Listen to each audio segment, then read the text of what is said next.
Bonjour, bienvenue à Aime l'été. Ici Chantal Lavoie en ce lundi 22 juillet. Nous entamons la dernière semaine complète du mois de juillet. En plein cœur des vacances, et oui, bon nombre ont entamé cette période de pause estivale. Cela dit, une belle semaine en vue à l'émission avec plein de sujets et des rencontres toujours passionnantes.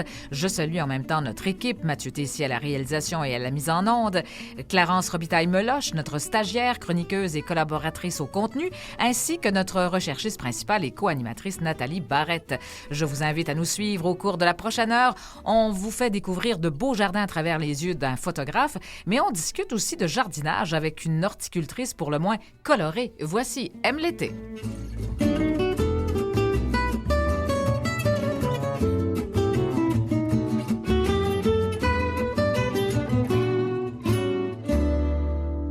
Et à l'émission aujourd'hui, on découvre le métier de photographe de jardin avec Laurent Dravigné, qui a déjà exposé au domaine Joli de Lotbinière. Et oui, ce magnifique jardin, en fait, un des plus anciens jardins du Québec. On en reparlera. Il sera question également d'une fermette éco-responsable qui est devenue un havre de paix pour de jeunes adultes autistes ou ayant une déficience intellectuelle. On va recevoir Marie-Ève Charrette pour en parler.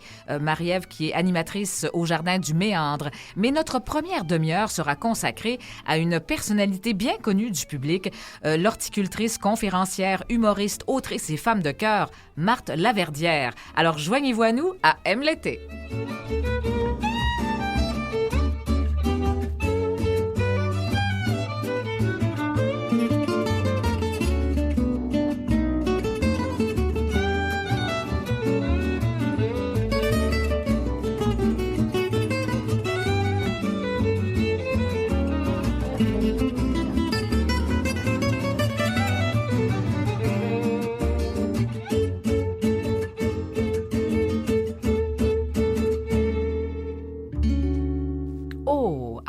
Aime l'été avec Nathalie, avec Chantal. Oui. Oui, alors comment vas-tu? Hey, ça va bien. Écoute, on parle jardin aujourd'hui. Oui, c'est notre J'ai sujet. jardiné tout le week-end, c'est mais drôle, c'est pas une farce. Parce que j'ai fait un petit peu la même chose, mais moi, ça a été d'enlever des mauvaises herbes, simplement. Ah non, moi, c'est des fleurs, écoute, qui ont manqué un peu d'eau parce qu'on a des temps vraiment secs en ce moment. Ouais.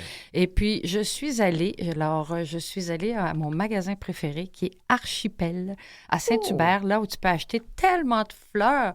Et je sais que Madame Laverdière aime beaucoup, c'est la période d'hiver. Archipel, c'est une période où l'été, les fleurs, au printemps. Moi, je vais acheter mes fleurs là. Mais à Noël, j'achète tellement de décorations de Noël au Archipel. J'adore ça. Oui, d'ailleurs, je sais que notre prochaine invitée aime ça C'est aussi, ça. magasiner pour des articles de Noël. Alors, je pense c'est une passionnée de décoration de Noël. Alors, on l'a à l'autre bout du fil. Bonjour, Marthe Laverdière. Bonjour! Bon, écoute, je vais te tutoyer parce qu'on va passer quand même la demi-heure ensemble. Oui. Alors, on va pas passer du vous au tu, là. Et non, puis bon. on ne passera pas dans les fleurs du tapis. Ah, c'est bien dit, c'est bien dit. Alors, on te reconnaît, évidemment. Alors, tu es une femme, je dirais, d'exception. J'aime pas ça. En fait, je veux pas employer le mot phénomène parce que je sais que tu n'aimes pas ça, ce mot-là. Pour toi, tu es une femme bien ordinaire, mais qui a fait quand même des choses extraordinaires, en ce sens que tu as fait 1000 métiers. Et puis, tu es l'horticultrice, dis-je bien connue du public, là. Tu animes ton émission, tu vas avoir ton émission, là. Et puis, je pense que c'est la deuxième saison, cette année. Non, on est en première saison, mais ils ont annoncé qu'on aurait une saison 2. Ah, c'est ça, d'accord. Bon, alors, je me démêle. C'est ça, parfait. Maintenant, tu as fait aussi plein de choses dans ta vie. D'abord, tu es une mère, une grand-mère, et puis tu es vraiment une autodidacte. Alors, tu t'es bien sûr formée aussi en massothérapie. Oui. Tu as été une gestionnaire de ferme laitière familiale. Oui. Ça, c'était beaucoup plus jeune, mais Dieu. Alors, vraiment, tu as fait plein de choses. Il y a 24 heures dans une journée, Madame Laverdière. Comment vous faites tout ça? Je vais te dire, moi, je suis un hyperactif. J'ai jamais voulu être médicamentée. Donc, très jeune, mon père, dans le temps, on parlait pas d'hyperactivité. On disait que c'était un enfant qui bougeait beaucoup. Et mon père me disait tout le temps, dérange pas les autres et focalise-toi pour que ce soit constructif. Mm-hmm. Alors, moi, la nuit, je dors par coup. Je dors pas comme les gens qui peuvent dormir 8 ou 9 heures en ligne. Moi, je dors 2 heures, je suis réveillée à 1h30. Alors, j'écris la nuit beaucoup. Mais j'adore ça parce que la nuit, je trouve que c'est un temps juste pour moi. Il n'y a pas de téléphone, il n'y a pas rien, il n'y a pas personne qui est avec moi. J'adore ces moments-là, oui. Ouais. Alors, puis, évidemment, tu fais tes shows d'humour, là, pour ainsi Oui, dire, tes spectacles d'humour un peu oui, partout au oui, Québec. Alors, oui, ça, vraiment, tu es très occupé jusqu'en 2025. Tu es oui, complètement, en fait, tout est complet, là, je oui, pense, oui, vraiment. Et puis, tu as ben, tes conférences, évidemment, qui portent sur plein de sujets. Et puis, évidemment, on parle de conférences liées aussi à l'horticulture, forcément. Tu oui, donnes ta chaîne YouTube. Et puis, oui. tout a commencé en 2016 de façon un peu particulière parce que à l'époque, bon, tu avais une cliente justement que tu massais et puis elle voulait être, elle avait proposé que tu lui fasses une espèce de petite capsule, hein, pour la Ben, divertir. écoute, elle était en dépression et puis à un moment donné, elle me dit, tu as un Facebook des serres Luma, mais je savais même pas que j'en avais. C'était ma bru, Amélie, qui avait parti ça. Elle mettait des heures d'ouverture puis que des photos, tu sais. Fait que moi, je savais même pas qu'est-ce que c'était Facebook. J'ai dit, ah ben écoute, ben si j'ai ça, je peux mettre quelque chose. Ça peut te faire du bien. Fait que je m'en vais mettre une capsule là et ça l'a parti en fou, ça. Je pense que les gens, je suis tombée dans un temps où les gens avaient besoin de rire beaucoup, beaucoup. Donc, en ayant besoin de rire, moi, j'aime beaucoup passer de l'information avec de l'humour parce que je trouve qu'on retient plus, tu sais, quand il y a beaucoup de rire. Parce que souvent, les gens vont retenir plus la farce. Puis en retenant la farce, bon, ils vont se rappeler, ah, mais elle a dit cette farce-là pour telle affaire. Fait que là, ils vont comprendre. C'est ça. Donc, tu es cette personnalité haute en couleur, mais qui n'a pas hésité aussi à, en fait, montrer une autre facette de ta personnalité. D'ailleurs, tu en as parlé dans ton autobiographie. Tu as quand même Oui, beaucoup de livres à ton actif, non seulement oui. des livres en horticulture, mais d'autres, même, tu as écrit des romans. Oui, j'ai commencé à écrire une trilogie historique qui a beaucoup marché parce que j'aime beaucoup l'histoire. Je suis très attachée à mes racines. Et là, j'ai écrit un autre, mais là, c'est 2 livres. L'Adèle Alvénia qui est sorti ce printemps. Puis le deuxième tome, il sort le 7 août, là, l'Adèle Antonin, qui est encore une belle histoire historique. J'aime beaucoup l'histoire, moi. Tu sais, je me suis toujours dit, quand on sait d'où on vient, on a plus de chances de savoir où on va. Mhm. Alors, tu sais, j'aime beaucoup ça. Puis c'est sûr que j'ai écrit des livres de jardinage, puis j'ai écrit mon autobiographie aussi. Oui, où tu révèles plein de choses ben, sur Oui, toi, sur le fait que, évidemment, cette hyperactivité, finalement, la femme forte, la femme gestionnaire et puis femme d'affaires et puis qui est toujours à la fois, qui parle fort, qui est toujours rassembleuse et tout, oui, mais vraiment, ça masquait en même temps une sorte de... En fait, ton besoin d'amour, bien sûr, parce que ça vient de exactement. l'absence de la mère. On sait que Oui, tu as perdu ta mère étant très, très jeune. oui, Alors, ton père qui a été quand même très aimant, qui a pris en charge la famille au grand complet. Vous étiez 7, hein, enfants, quand même. oui. Puis tu sais, ça, j'ai jamais eu de scrupule à montrer les deux côtés de ma personnalité.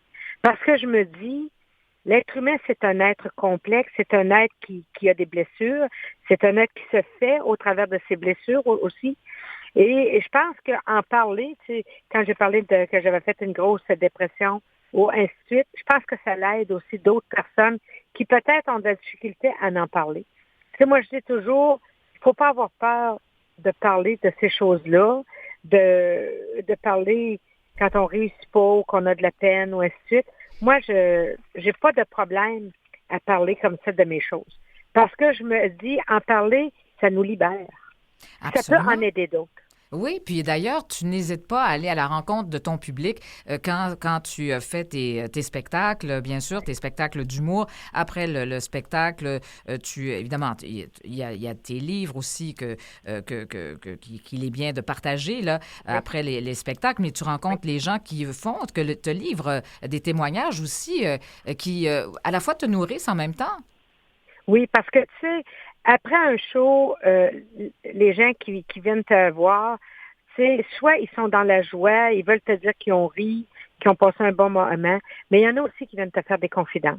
Il y en a qui viennent te dire qu'ils viennent d'apprendre qu'ils sont très malades, ou qu'ils vivent un deuil, ou qu'ils ont perdu leur emploi, ou il y en a qui ont fait faillite, On entend toutes les peines du monde. Puis je pense que c'est important, même si c'est un show d'humour, de prendre le temps avec les gens, de les écouter, de les serrer dans nos bras. Tu sais, en fin de compte, moi, je trouve qu'un show, c'est une rencontre d'humains. Mhm. Puis ce qui est important, c'est que tout le monde, quand on ressort de là, on a eu ce qu'on avait besoin. Il y en a qui ont besoin de se faire serrer. Il y en a qui me disent, Marthe, je veux que tu me serres. Oui, oui, pas de trop. Il y en a qui disent, hey, Marthe, j'avais besoin de rire. Ça fait 1 an que j'ai pas ri. Parce que j'ai vécu telle affaire, telle affaire, telle affaire. Fait, tu sais, moi, ça me dérange pas, ça, d'entendre ça. Parce que je pense aussi à l'âge que je suis rendue. Écoute, j'ai 61 ans. Je commence à avoir du millage, je sais à vous, comme dirait mon père. Et donc, ça, entendre ça, ça me dérange pas. Parce que quand moi, c'est moi qui file pas par rapport à ce qu'on vit, soit avec la petite ou autre, ça, je me freine pas d'en parler. Mhm. Parce que je trouve que c'est humain, ça. Ouais, je D'avoir comprends. des hauts, des bas, ainsi de suite. Et c'est probablement pour ça aussi que les gens s'ouvrent beaucoup à toi, Marthe. Oui. Parce que toi, tu as cette chance-là d'avoir une tribune, de pouvoir parler à la radio, à la télé. Tu Oui. parles un peu de tout ce que tu vis. Oui. Alors, tu ouvres la porte d'une certaine façon à ces gens-là qui en ont besoin. Oui. Ouais. À la fois, ça Tu peut sais, être lourd à porter aussi, remarque, parce que tu as été dans le rôle de la superwoman, finalement, Oui, pendant des oui. années. Et Oui. justement, c'est ça qui t'a amené un peu à la dépression parce que tu as montré cette image de toi alors que tu avais quand même beaucoup d'insécurité en toi. C'était pas la femme que tu étais profondément. Et puis, alors aujourd'hui, au contraire, là, tu as assumé pleinement cette vulnérabilité, tu la communiques, mais à la fois, c'est que là, tu reçois tous ces témoignages. Alors, ça aussi, ça peut être une grande responsabilité. Oui, mais tu sais, j'ai eu la chance, puis là, j'ai une chance. Puis je sais que ceux qui sont là-dedans, ils vont dire, oh mon Dieu, elle appelle ça une chance. J'ai eu la chance de faire une grosse dépression. Et quand j'en suis sortie, ça m'a pris 3 ans. Il y a 2 choses que j'ai très bien compris. Premièrement, que entendre les problèmes de quelqu'un, c'est pas se mettre sur le dos. Moi, je peux l'entendre, je peux les serrer, je peux leur dire, je vais penser à toi, mais je sais très bien que c'est pas moi qui va régler le problème. Ça ne m'atteint pas sur ce niveau-là, tu comprends-tu? Et je sais maintenant qui je suis. Et je sais que je suis un être imparfait, que je suis un être fragile. Puis, en l'assumant ça, on devient beaucoup plus fort. C'est faux à dire, hein? C'est en reconnaissant nos faiblesses, puis en le disant carrément, qu'on n'est pas des gens parfaits, qu'on peut se tromper, qu'on n'a pas réponse à tout. Tu sais, même en horticulture, il y en a des fois qui me disent, Marthe, c'est telle affaire. Je peux pas tout connaître les plantes de la planète, là. C'est pas le bon Dieu, moi. C'est sûr, c'est sûr. T'en sais beaucoup, mais il y a des limites, oui. C'est ça. Je me donne toujours le droit que quand je le sais pas, je dis, ben celle-là, je le sais pas. Puis, j'ai pas de honte à pas le savoir. Tu comprends-tu? Je me mets pas ce poids-là sur moi. Tu sais, moi, je fais de mon mieux. J'essaie toujours de faire de mon mieux. Ce que je sais, je le sais. Ce que je sais pas, je le sais pas. Tu sais, quand je commence une conférence à horticole, je dis toujours la même affaire. Vous allez me poser des questions, puis il n'y a pas de questions niaiseuses. Mais si je le sais, je vais te répondre. Mais si je le sais pas, je le sais pas. Mais s'il y a quelqu'un dans la salle qui le sait, dites-le. Qu'on soit moins niaiseux, tout le monde dit. C'est ça le but d'une conférence. Exact. Et puis, en fait, il faut quand même le dire, là, bon, on va tantôt s'arrêter pour une petite pause, là, juste le temps de reprendre notre souffle, et on va parler aussi un peu, bien sûr, de conseils, de choses comme ça pour jardiner. Mais en fait, toute ta motivation, là, il faut le dire que, bon, tu as une petite fille aussi qui a une maladie qui est assez rare. Et puis, en fait, toute ta motivation, évidemment, tu as des enfants, c'est une petite fille, c'est le fils, en fait, c'est la fille de ton fils, d'un de tes fils. Et puis, la motivation, c'est d'avoir une maison de répit. Tu as une fondation et puis tu veux vraiment réussir. Ça, c'est le grand projet de ta vie, d'avoir une maison de répit pour les parents qui ont des enfants en situation de handicap. Oui. Tu sais, on a une fondation qu'on donne depuis 5 ans pour toutes sortes de choses. Puis là, je lance à tout le monde. Hein. Nous autres, on n'est pas régional, c'est à grandeur du Québec. Peu importe la maladie de votre enfant. Sur notre charte de la Fondation, c'est les 0-16 ans. Alors, vous allez sur le site de la Fondation, puis si vous avez besoin, vous faites votre demande. Tu sais, on donne pour toutes sortes d'affaires, du répit, des camps de jour, n'importe quoi. Tu sais, je veux dire, on est là pour aider les parents qui en peuvent plus. Mais mon rêve ultime, ce serait, oui, de ramasser assez pour faire une maison de répit. On n'en a pas assez au Québec. Puis les parents sont fatigués. Exact. Et puis, tu communiques aussi. Le nom de la fondation, Marthe, en passant? Fondation Marthe Lavardière. Ceux qui veulent faire des demandes, vous allez sur fondationmartelavardière.com. Je vous dis tout de suite, des fois, c'est un peu long avant qu'on vous réponde parce que c'est que des bénévoles qui répondent. C'est des moments qu'ils vivent, eux autres aussi, avec des enfants handicapés qui sont sur notre conseil. Donc, mais on répond toujours. Oui, bien sûr. Alors ça, c'est vraiment un objectif qui est très important pour toi. Donc, toutes tes actions là, convergent vers ce grand projet de vie. Et puis, bon, est-ce que tu as cette conscience quand même que tu es quelqu'un de surdoué en partant? J'ai jamais pensé à ça. Moi, je me suis jamais arrêtée à ça. Je pense que l'être humain, on a tous beaucoup, beaucoup de capacités, mais qu'on se freine nous-mêmes. C'est souvent par peur ou avoir peur aussi de pas réussir ou ce que le monde va dire ou ainsi de suite. On se freine. Mais je pense que tout le monde en a énormément de capacités. Puis moi, ma dépression m'a montré à ne pas me freiner. Parce que j'ai accepté qui je suis, j'ai accepté mon physique, j'ai accepté de vieillir, j'ai accepté de ne pas être parfaite. Puis, point final. Point. C'est tout. Tu sais, j'essaie des choses, puis si ça marche pas, ça marche pas. Comme je dis souvent, je vais pas tuer personne. Hein? Ça n'a juste pas marché. Puis, point final, tu sais, je veux dire, ce que les gens pensent de moi, ça leur appartient. J'ai pas à juger non plus de ce que les gens pensent de nous. Tu sais, des fois, il y en a qui me disent, Marthe, t'as pas peur, des fois, des gens qui aimeraient pas ce que tu fais. J'ai dit, ils ont le droit de pas aimer. Ils ont le droit, tu sais, mais ils n'ont pas le droit de m'empêcher de le faire, par exemple. Marthe, tu parles, en fait, tu dis que tu reconnais tes faiblesses, puis que ça t'a fait grandir. Oui. Je rajouterais à ça aussi que quand on traverse des périodes difficiles, puis tu le mentionnes aussi, tu as fait une dépression. Oui. Alors, et quand on vieillit aussi, tout ça nous permet de nous faire grandir. Oui, oui. Puis tu sais, dans les pires épreuves de nos vies, puis que moi, si tu as lu mon livre, j'en ai mangé quelques bonnes claques dans la face. Dans les pires épreuves, quand on réussit à passer au travers, on en sort tellement grandi. Oui, oui. Tu sais, moi, je regarde beaucoup de gens qui ont peur de vieillir, mais moi, j'ai eu la chance à 47 ans de passer par-dessus ça. Tu sais, à quelque part, si tu veux pas vieillir, mon père disait, si tu veux pas vieillir, fille, tu veux mourir. Parce que c'est impossible d'avoir les deux. C'est impossible. L'éternelle jeunesse, ça n'existe pas, bien sûr. C'est ça. Puis il y a une beauté dans la vieillesse. Oui.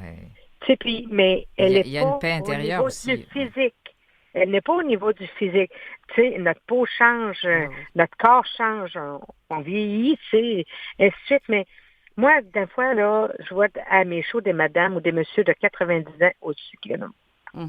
Puis je les regarde dans les yeux, puis il y a une beauté, mais une beauté, une profondeur que j'aimerais donc avoir, moi aussi, à cet âge-là. Tu sais, on voit qu'ils ont vécu, ils ont compris des choses, ils se sont assis sur une grande sagesse.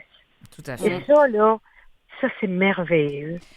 Alors, oui, Nathalie. Non, j'allais juste dire, Marc, Yvon Deschamps a déjà dit « Vieillir est la seule façon de ne pas vieillir jeune. » Mais de ne pas mourir jeune. Oui, voilà. Ben oui, exact. Ben oui. Ouais. Mais en fait, c'est ça qui te rend unique, finalement. Alors, tout ce que tu fais, tout ce que tu entreprends, d'abord, c'est un peu couronné de succès, là, entre guillemets, mais en plus, tu es une conteuse naturelle. Tu as un talent à ce niveau-là incroyable. Bon, même celui qui t'a accompagné, Mario Jean, disait que, évidemment, il était surpris de voir que tu pouvais, évidemment, faire pratiquement un spectacle de 2 heures sans avoir de texte.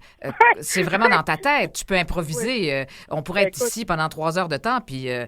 tu parlerais encore, il n'y a pas de problème. Oui. Alors, ça te rend vraiment unique. Tu es un modèle unique, effectivement. Il n'y a pas personne qui est comme toi. En fait, tu es un mélange de plein de gens. On a parlé de que ce soit les Fred Pellerin et compagnie, les Boucard Diouf, enfin, on peut les nommer, mais toi, tu as ta couleur à toi. Alors, vraiment, on va s'arrêter juste reprendre un petit peu notre souffle. On va parler de conseils, peut-être. Je pense ici, on a évidemment notre auditoire. Il y a des gens qui sont à mobilité mobilité réduite. On peut parler de possibilités de jardinage aussi, même quand on n'a pas la liberté de mouvement toujours. Alors, une petite pause, là, juste le temps de souffler, puis on revient tout de suite. Oui.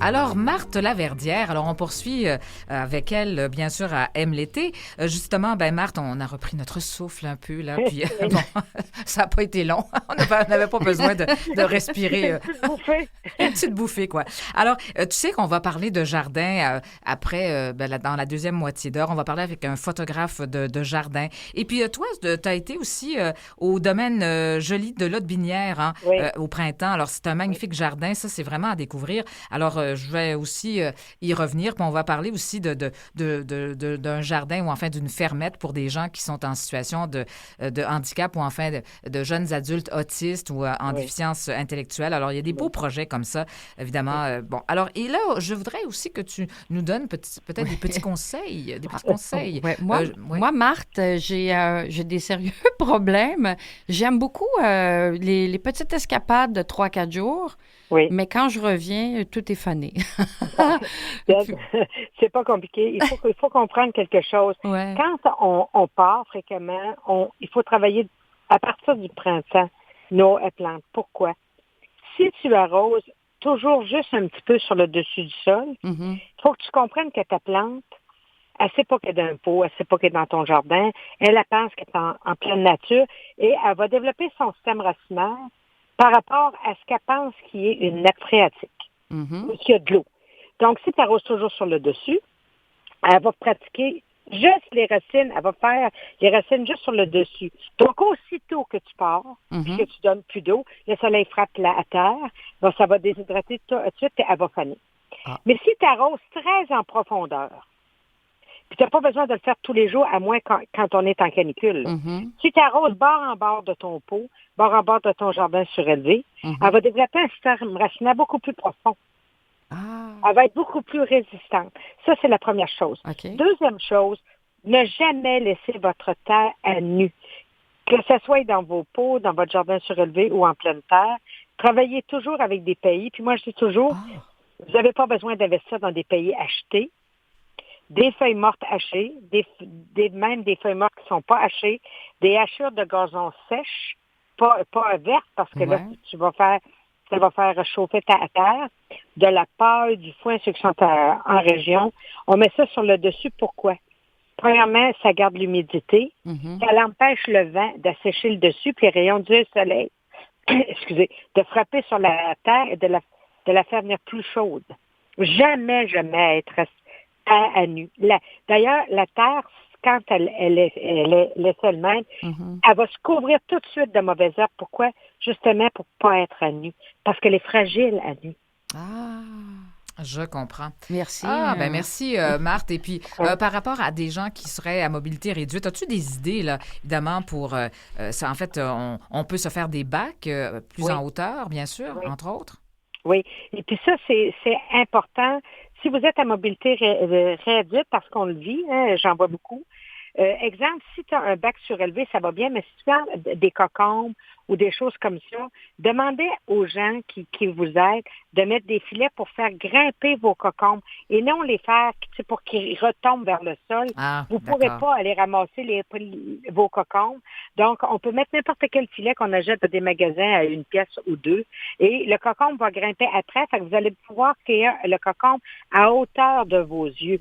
C'est ça. C'est beaucoup plus facile. Pensez toujours, tout ce qu'on peut faire grimper, on le fait grimper. Ah oui, surtout pour des Toujours. balcons, entre autres, c'est pratique, ça, pour les balcons. Mais pour les gens Exactement. d'un certain âge, hein, parce qu'évidemment, jardiner, là, c'est pas facile, là, pour Non. des gens d'un certain âge. Donc, effectivement, jardiner en hauteur, c'est beaucoup plus facile, évidemment, pour cueillir aussi Oui. vos légumes et tout. Oui. Alors, alors, c'est sûr qu'on peut te suivre sur ta chaîne YouTube. Alors, tu donnes plein de conseils comme ça. On va Oui. voir tes conférences parce qu'en même temps, c'est une thérapie en même temps. C'est pas juste de l'horticulture, mais c'est vraiment une thérapie. On va voir tes spectacles pour se divertir, pour rire et puis partager avec toi toutes ces... Écoute, je sais pas, tu as acquis tellement de sagesse et de... Comment dire, c'est fou, là. Tu dis, je comprends, oui, que, on vieillit, d'accord, t'as un certain âge, mais je veux dire quand même, il reste que d'avoir tout assimilé ça, ces connaissances-là, empiriques, là, vraiment de dire, par tes expériences personnelles, de les partager. Cette maturité émotionnelle, c'est quand même quelque chose. Et puis tes romans, vraiment à lire aussi, qui s'inspirent enfin du monde rural, il faut le dire, hein, c'est ton univers. Puis alors tu as quand même été sur des fermes et tout. Alors vraiment, c'est vraiment Marthe Laverdière, je sais pas, tu vas laisser tout un héritage. Tant mieux, je pense qu'on vient sur la terre pour montrer qu'est-ce qu'on sait. Mon père disait, tu sais, dans la vie, tu vas remplir tes mains, c'est de toutes sortes de connaissances que tu vas avoir, mais oublie pas, avant de mourir, il faut que tu les aies vidées. Puis, je pense que à 61 ans, je suis rendue à l'âge qu'il faut que je les vide, mais que je montre qu'est-ce que je sais. C'est sûr que j'apprends toujours, moi aussi, mais il faut réellement montrer ce qu'on sait avant de partir. Ouais. Parce qu'on est venu pour ça, hein? Juste pour ça. En tout cas, tu as bien des choses encore d'abord à apprendre et puis comme ça, ton héritage ne sera que plus grand, c'est sûr. Oui. Et on te remercie vraiment parce que tu es en vacances, là. Alors donc, tu as congé de spectacle et tout, là, momentanément. On sait que tu te promènes toujours avec ton mari et puis que, vous êtes vraiment... vous êtes en symbiose et tout. Et puis, tu le salueras de notre part. Oui. Et puis, bonnes vacances, Marthe. Et puis, ça a été un plaisir de t'accueillir, de passer cette demi-heure avec nous. Ça m'a fait plaisir. Bye-bye. Bonnes vacances, bonnes Marthe. vacances. Au revoir.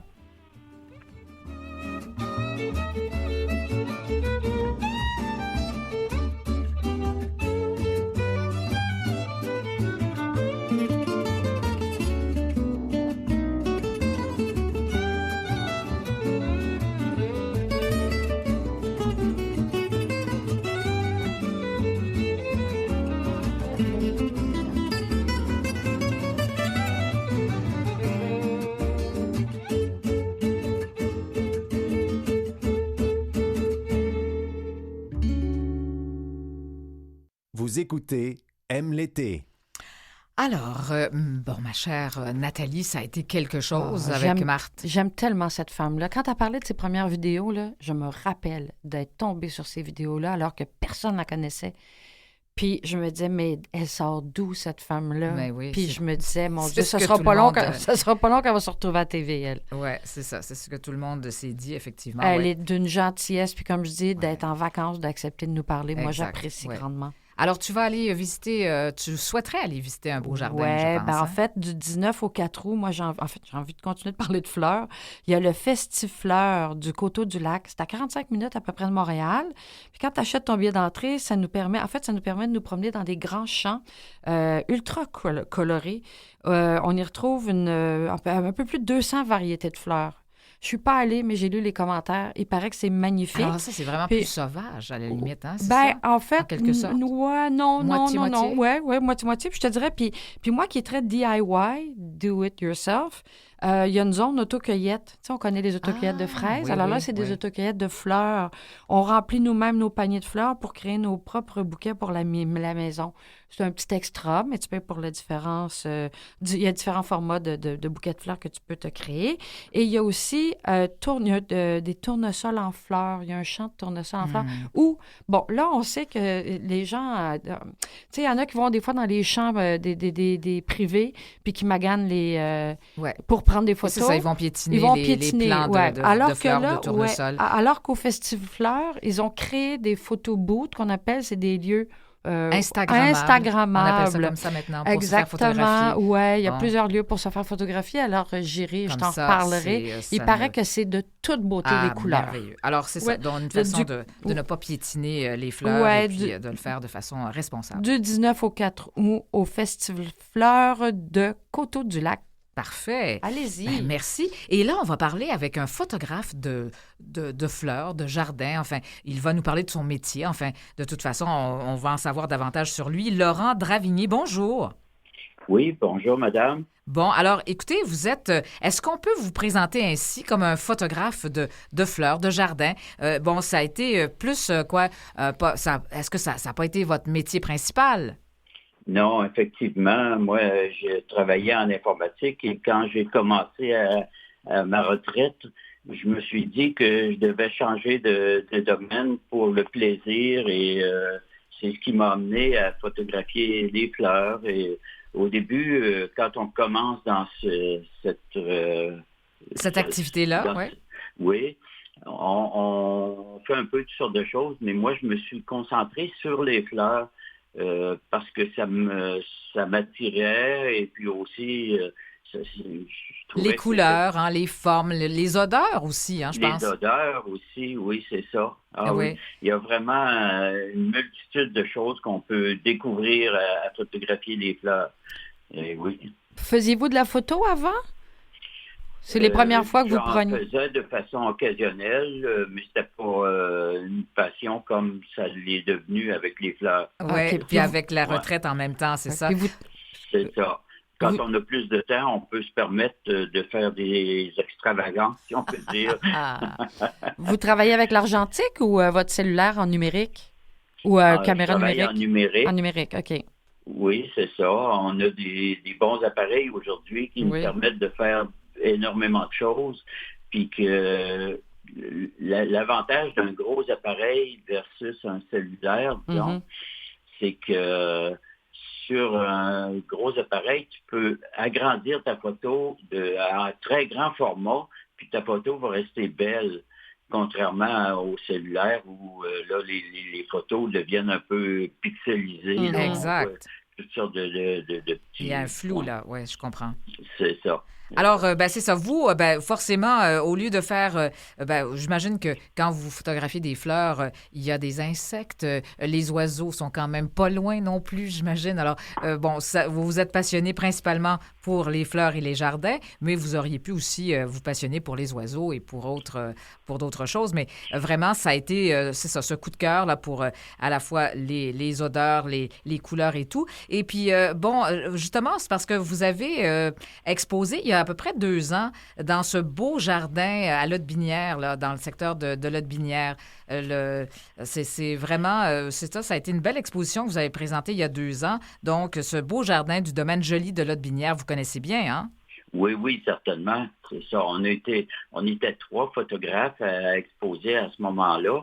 Puis, ce qui est impressionnant dans cette exposition-là, on n'avait pas énormément de photos, mais c'était tous des grands formats de photos. C'est 2 pieds par 3 pieds. Puis ça fait toute la différence quand on regarde une photo de cette grandeur-là, qu'on est face à ça.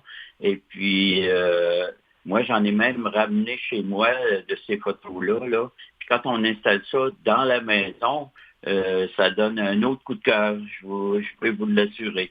Je comprends. Et oui, c'est ça. Bien, est-ce que vous avez vous-même, comment vous procédez? C'est-à-dire que, est-ce que vous allez photographier, ben, on parlait du domaine Joli de Lotbinière, mais il y en a plein, du jardin de Métis. Est-ce que vous allez dans ce genre de jardin-là ou des jardins privés ou vous allez en forêt, enfin, je sais pas, n'importe où, dans les champs? Comment vous fonctionnez? C'est surtout dans les jardins publics en général.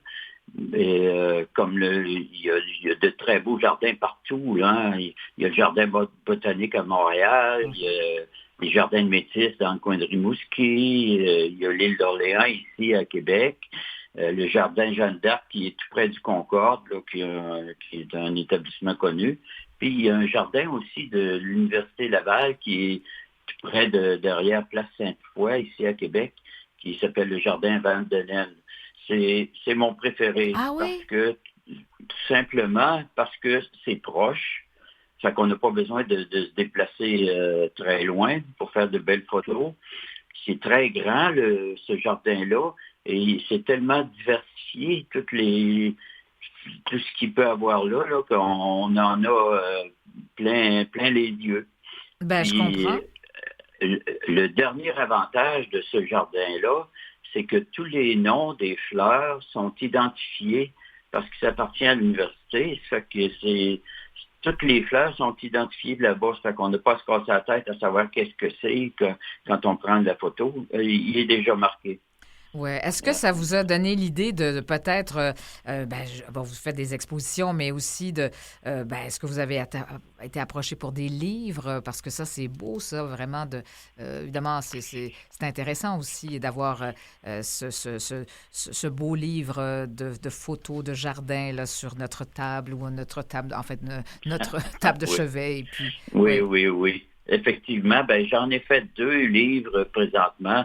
J'en ai fait un, le premier est en 2019, et puis le deuxième en 2022.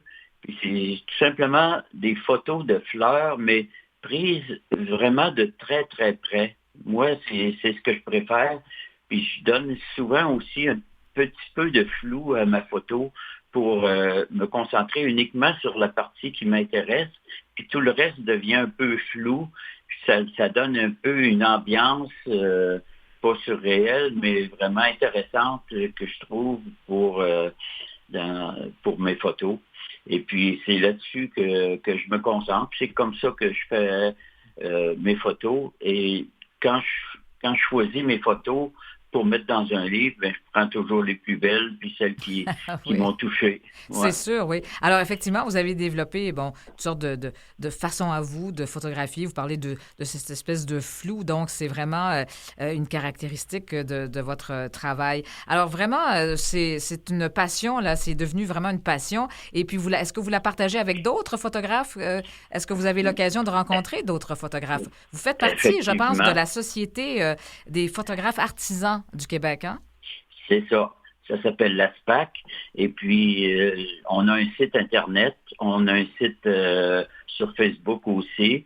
Fait qu'on est présent. Puis, on a des réunions aux 3 semaines environ dans un cégep ici, à Québec. Fait qu'on est 120, 125 peut-être, là. Tous des gens qui partagent la même passion. Ça fait qu'on s'échange nos conseils, on se pose des questions, on se présente ce qu'on a fait dans une sortie quelconque, ça peut être ça. Puis des fois, on a aussi des présentations des gens qui viennent nous voir pour nous dire, qui nous parler de leur sujet en particulier. Ça peut être les oiseaux, ça peut être les paysages, ça fait que chacun a son domaine, si on veut, si on peut dire. Alors, quelle belle façon d'être dans le moment présent pour vraiment ça nous apporte certainement une grande paix, bien sûr, d'être comme ça parmi les fleurs, les jardins et tout. Alors, écoutez, ça a été un plaisir de vous accueillir, Laurent Dravigné. Alors, plaisir de partager avec vous cette passion qui est vraiment une passion au quotidien, je pense, hein, dans votre cas. Effectivement. Puis, je voudrais juste vous dire, quand on photographie les fleurs, là, on photographie le bonheur parce que ça nous rend heureux. C'est tellement beau, puis c'est tellement plaisant qu'on peut pas passer à côté de ce plaisir-là qui nous enveloppe à chaque moment. C'est vraiment une belle passion. Oui. Alors, c'est un plaisir. C'est ça. Vous allez donner le goût peut-être à d'autres personnes, justement, de se livrer à ce genre de passion parce que ça nous apporte effectivement beaucoup comme vous le dites, de bonheur et de joie.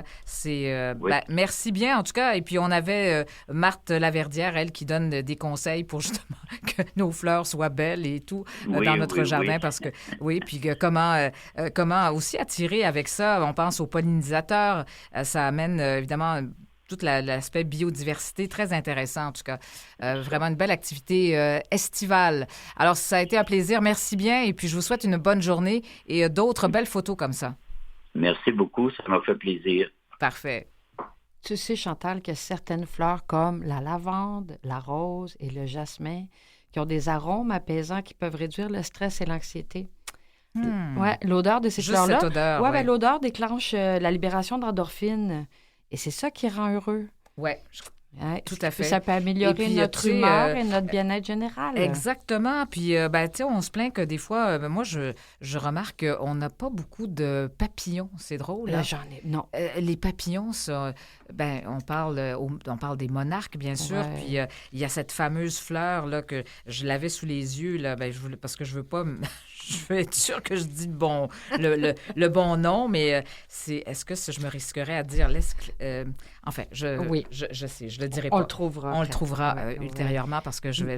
Mais il y en a presque plus de monarques. Parce qu'il y a une fleur en particulier Oui. qu'on doit planter pour attirer les papillons monarques. Oui. Mais évidemment, on parle de toutes sortes d'autres papillons qui sont un peu absents, je dirais, de maintenant. Mais il me semble que quand j'étais jeune, on en voyait il y en tellement. avait tellement. Puis là, maintenant, si tu envoies un papillon sur Oui, ton malgré jardin, qu'il y a des fleurs sur notre terrain ou enfin sur notre balcon, je vois pas tant de papillons, contrairement à ce qu'on avait quand on était plus jeune. Parliez-vous de l'asclépiade? Exactement. merci. Et voilà, merci Mathieu. C'est parce que je l'avais, mais tu sais, j'ai tellement de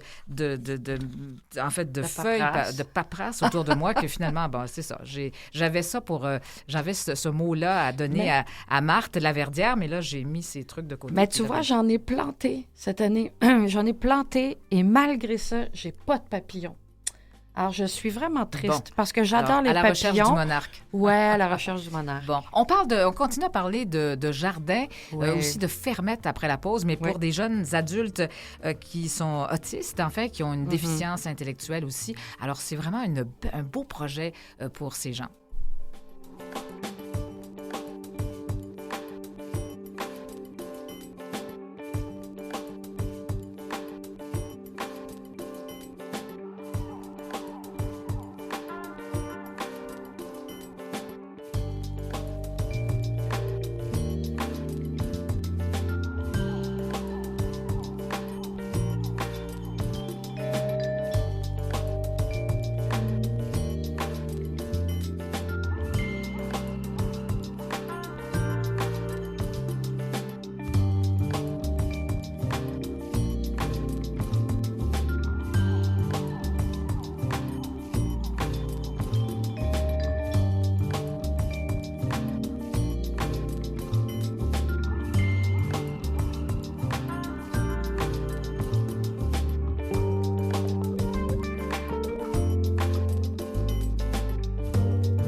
ben on va avoir notre prochain invité qui est à l'autre bout du fil. Juste avant de lui parler, tu avais des suggestions de plantes pour attirer les papillons, toi? Oui, des astibes. Des astibes attirent les papillons. Les bleuets, imagine-toi. Ah, ben, coudonc. La lavande et coréopsis, finalement. C'est des suggestions, c'est des plantes assez simples à acheter. Et puis, c'est supposé attirer les papillons. Alors maintenant, on se croise les doigts pour qu'ils se présentent dans nos jardins. Alors, elle est à l'autre bout du fil. On a tenté de la joindre, puis il y avait une panne de courant, apparemment. Bon, alors là, au moins, on a... Vive les cellulaires! C'est magnifique. Alors, Marie-Ève Charette, bonjour! Oui, bonjour à vous. Bon, alors vous êtes animatrice dans un endroit qui s'appelle les Jardins du Méandre, voilà. Du Méandre, non, c'est comme ça qu'on dit ça. Méandre. Exactement. Alors, c'est un endroit bien particulier. Évidemment, c'est une espèce de fermette, en quelque sorte. On décrit ça comme un havre de paix où les personnes qui vivent avec le spectre de l'autisme ou ayant une déficience intellectuelle peuvent justement participer à plein d'activités. Alors, on fait de l'insertion sociale et professionnelle pour justement développer de l'autonomie pour ces gens-là. Oui, c'est bien ça. Alors, on aime dire qu'on cultive la différence ici aux Jardins du Méandre. Oh, que c'est bien dit, oui, c'est ça, exactement. Donc, c'est dans un cadre agricole éco-responsable et donc, vous soutenez, en fait, vous offrez toutes sortes d'activités justement adaptées à ce genre de clientèle et vous êtes animatrice vous-même. Oui, moi, je suis animatrice en cuisine. Alors, on a plusieurs plateaux de travail qu'on aime dire parce qu'on transforme tous nos produits sur place. OK. Parce que non seulement, c'est ça, vous plantez vos légumes et tout, mais vous faites de la transformation. Oui, on fait de la transformation alimentaire ainsi qu'en herboristerie. OK. On a aussi nos animaux qu'on a à la ferme. Alors, vraiment, c'est tous nos participants qui s'occupent de faire rouler cette merveilleuse place, autant aux animaux, aux champs, dans la cuisine. On fait un petit peu aussi de travaux manuels. Mm-hmm. Alors, on passe la tondeuse, on fait un petit peu de manœuvres de bois aussi qu'on fait et tout. Ça peut être de l'entretien, oui, du domaine finalement. Et vous êtes situé à l'Assomption? Oui, c'est bien ça. On est situé à l'Assomption, directement sur le boulevard L'Ange Gardien. On est bien caché par du grand sapinage. Ah, ben écoutez, puis il y a la directrice générale, Nancy Aubu. En fait, c'est la propriétaire, hein? Oui, c'est elle qui a créé ça avec Monsieur Hamel. Puis ils ont mis ça sur pied parce qu'ils ont eux-mêmes un fils autiste. Exact. Et on sait qu'après 21 ans, ben il n'y a plus grand service pour eux. C'est ça, à partir de 21 ans, c'est plus difficile. Hein? Bon, pour les gens qui vivent avec le spectre de l'autisme, on les laisse un petit peu... il y a moins d'encadrement, là, finalement. Alors, et donc, ils étaient inquiets par rapport à leur propre fils et ils ont voulu créer quelque chose, un projet comme ça, destiné à ce genre de personnes. Et puis, donc, vraiment, ça a été un beau succès avec les organismes de la région aussi. Donc, ont pu développer ce genre d'activité-là à leur propre ferme. Oui, c'est bien ça. Ça a été un travail de longue haleine pour eux, là, parce que ça a commencé en 2009 pour finalement aboutir vraiment à ce qu'on est maintenant, seulement en 2015. Fait que maintenant, on accueille de 70 adultes qui côtoient à l'année longue notre beau site. Okay. Fait que c'est toute l'année. Donc, ces gens-là vont travailler chez vous, si je comprends bien. C'est ça? Oui, c'est vraiment du socio-pro qu'on fait. OK. Fait qu'ils viennent. On les supervise, on les guide, on leur montre. OK. Ça développe leur autonomie. Ça brise l'isolement que ces personnes-là peuvent ressentir. Ça fait des contacts sociaux. Mm-hmm. Ça maintient les acquis aussi, hein, qu'ils ont appris à l'école. Ça les maintient ici. Parce qu'ils ont appris un peu la cuisine. Ils ont appris plein de choses. Fait que pour maintenir ces acquis-là, c'est super bien pour ces personnes-là. Moi, c'est arrivé qu'il y en a qui cuisinent pour la première fois à 45 ans. Et là là. Et comme vous dites, vous êtes animatrice, ce qui veut dire que vous les encadrez, vous leur montrez comment faire? Oui, c'est bien ça. Fait que tous les animateurs ont un plateau qu'on appelle. Mm-hmm. Alors, on se perfectionne plus dans un des plateaux, mais on est capable je suis capable d'aller jardiner. Je suis pas juste en cuisine. Mais oui, on leur montre, on leur apprend. C'est beau de découvrir les autonomies, leurs talents cachés des fois qu'on découvre. C'est des participants qui sont, mon Dieu, souriants, heureux d'être ici. Ce matin, d'ailleurs, j'ai fait un petit sondage, je leur demandais comment ils se sentaient ici. C'est ça qu'ils nous ont dit. Aujourd'hui, ils sont heureux, contents. C'est du bonheur pour eux venir ici. Exactement. Puis, en fait, il y a des gens qui peuvent y aller, je pense, une bonne partie de l'été. Là, c'est, d'une part, il y a des gens d'âge, c'est varié aussi au niveau de l'âge, hein, je pense. Ah oui. Ça part en saison régulière de 21 ans à 82 ans. Ah, quand même. Ah, Alors, mon c'est Dieu. ça. Et puis, comme vous dites, vous opérez à l'année. Alors, mais aussi, il y a des camps de jour. Il y a une formule camp de jour aussi pour donner un peu de répit aux parents. C'est ça. Présentement, on est en camp de jour, l'été, la saison estivale. Notre plus jeune a 13 ans et notre participant le plus âgé, c'est 82 ans aussi. Eh là là. Alors, chacun peut participer à différentes activités. J'imagine que certains ont des préférences. Alors, ça peut être le soin aux animaux. Vous faites faire un peu de construction, de menuiserie. Enfin, donc, c'est vraiment pour développer toutes sortes d'habiletés. Oui, puis on adapte aussi. Il faut adapter les activités. C'est différent d'une personne de 13 ans, de 82 ans aussi. C'est sûr. Chacun a leur limitation aussi, puis on respecte ça. Puis on adapte les tâches pour eux. Ouais, c'est ça. Ils ont la chance, donc, de toucher un peu à tout. Comme on a dit, l'entretien, l'horticulture comme telle, cuisine, transformation, soins animaliers. Alors, vraiment, c'est très varié. Oui. Donc, toute l'activité d'une ferme, finalement. Oui, c'est ça. En plus de la production, transformation alimentaire qu'on peut acheter sur place, à venir en ligne. Mais oui, vous avez une boutique Noël. en ligne. Ben oui, c'est ça. C'est vraiment très, très varié. Et puis, bon, évidemment, vous devez fonctionner avec du financement. Ah, ça, c'est le nerf de la guerre. Hein? Mais je pense qu'il y a des organismes aussi qui, je pense qu'il y a des organismes de la région, entre autres, qui vous aident. Oui, on a je vais essayer de bien le prononcer, le CIUS de la Naudière, qui nous, les services sociaux et tout, sont avec nous là-dedans pour nous guider aussi à faire entrer des nouveaux participants, pour nous guider sur leur imitation et tout. On a aussi beaucoup de partenariats. On a une belle pancarte de commandites, mais c'est une recherche à tous les années. Il faut aller rechercher ces commandites-là et toujours les garder avec nous le plus possible parce que on a besoin d'eux. Exactement. Je pense au Club Richelieu aussi, le Club Richelieu de la Naudière. Enfin, bref, oui, parce que vous êtes dans la région de la Naudière. Et puis, donc, vous comptez sur des partenaires. Est-ce que les gens qui vont chez vous, ce n'est que sur une base de bénévolat? Les participants, non. Mais oui, on est toujours à la recherche de bénévoles. Alors, pour l'instant, en saison régulière, on en a 2. Mm-hmm. 2 personnes qui viennent nous aider bénévolement. On compte une équipe de 6 animateurs à temps plein en saison régulière encore. L'été, on va chercher beaucoup d'emplois d'été pour nous aider parce qu'on a plus de participants l'été. Mais oui, les bénévoles, c'est une recherche constante aussi. On en a besoin. Mais les gens qui vous aident, là, finalement, sur la ferme, reçoivent un petit salaire, autrement dit.